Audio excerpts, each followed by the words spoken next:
Assalamualaikum Ustaz. Assalamualaikum. Nama saya Ihsan Ustaz. Di kajian bulan lalu kan duduk di antara dua sujud ada dua cara Ustaz. Iftiros sama yang tafaruk. Yang kedua belum dikasih tahu Ustaz caranya tafaruknya seperti apa. Baik. Duduk di antara dua sujud, saya mengatakan di pertemuan lalu, duduk dalam sholat itu ada dua jenis. Ya, duduk dalam sholat ada dua jenis. Satu disebut iftirash, kedua disebut tawarruk. Iftirash membentangkan bagian kaki kirinya untuk kemudian diduduki itu dan melipat bagian kanannya. Karena itu disebut iftirash dari kata firash, sesuatu yang terbentang. Kasur disebut firash karena dibentangkan kita tiduri itu.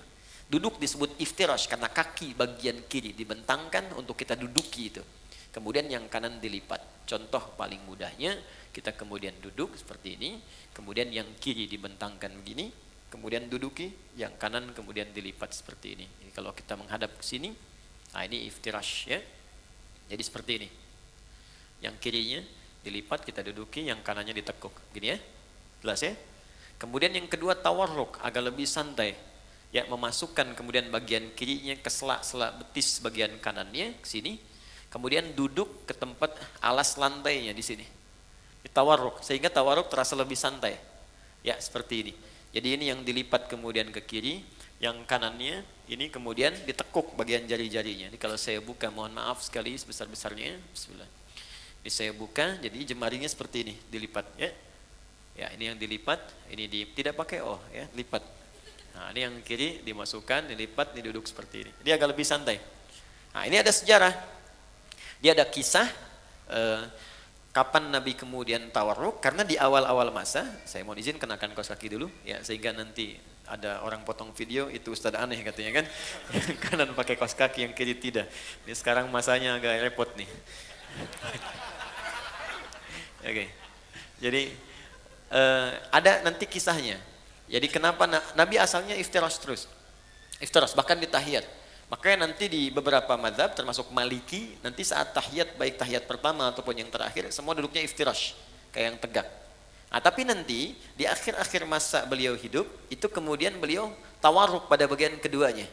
Ya, makanya ada perdebatan yang sangat menarik di dalam fikih Maliki dengan Syafi'i. Ya, ketika kemudian Imam Malik ditanya, kenapa anda kemudian tawarruk, tidak tawarruk tapi iftirash dua-duanya? Kata Imam Malik, karena saya mengikuti Nabi di awal masa sholat itu, beliau kemudian duduknya iftirash semua. Nah, tawarruk itu ketika beliau sudah mulai lemah di akhir, makanya yang terakhir cenderung lebih santai, ya kan? Karena keadaannya sudah mulai agak lemah, maka di akhir cenderung santai karena tahiyat terakhir lebih lama daripada tahiyat yang pertama. Tapi jawaban Imam Syafi'i pun sangat bagus. Kata Imam Syafi'i, kita kan diperintahkan mengikuti Nabi. Ya kan? Jadi kalau Nabi tawarruk, kita ikut tawarruk. Nabi iftirash, kita ikut iftirash. Kalaulah logikanya Nabi kemudian sudah lebih sepuh sehingga kemudian lebih nyaman tawarruk, kenapa dua-duanya tidak tawarruk? Tapi satu iftirash, satu tawarruk. Karena itu Imam Asy-Syafi'i lebih memilih untuk yang satu iftirash tahiyat pertama, yang kedua kemudian tawarruk. Imam Malik mempertahankan iftirashnya. Dua-duanya benar, yang salah yang sambil baringan gitu ya. Baik. Jadi jangan berdebat pada dalil yang memudahkan. Adapun duduk di antara dua sujud, ya, maka duduknya iftirash, bukan tawarruk.